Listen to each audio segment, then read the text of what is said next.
Good morning, students. This is the architecture of Kubernetes.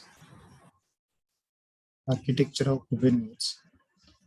First, in this diagram, user interface UI, and next is CLI. Control plane, API server, scheduler, control manager, and etc. For this connected to the control plane, in worker mode, first pod 1, container 1, container 2, container 3, and pod 2 only one container is there. In pod 3, container 1 and container 2 is there. This is a Docker, Kubernetes and Kube proxy. In worker node 2, same structure is there.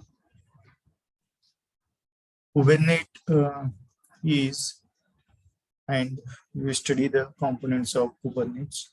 Kubernetes is many additives that don't recognize or care approximately every different. The additives are communicate to every different via the API server. Each of those additives operates its own feature, after which exposes metrics that we are able to accumulate for tracking later on. We can run down the additives into three predominant parts: the control plane, the master, nodes where pods get scheduled, pods, holds containers. Next is point is difference between Docker and Kubernetes. It's quite not unusable to evaluate Kubernetes and Docker. However, a higher assessment is Kubernetes versus Docker Swarm. Docker Swarm is orchestration generation, much like Kubernetes. Docker Swarm is evidently tightly incorporated inside the Docker surrounding and specializes in the clustering of Docker packing containers. Predominant distinction among Docker and Kubernetes is that Docker runs on an unmarried node, while Kubernetes is designed to run throughout the cluster. These are the difference between Kubernetes and Docker. Kubernetes is an ecosystem for managing a cluster of Docker containers known as pods.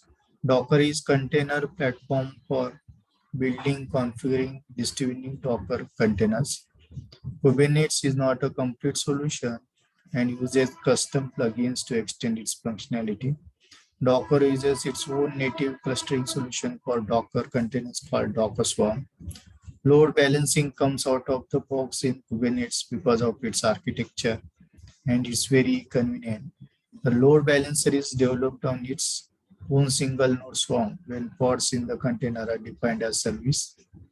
Takes relatively more time for installation, and setup is quick and easy compared to Kubernetes. This is the difference between Kubernetes and Docker. Thank you.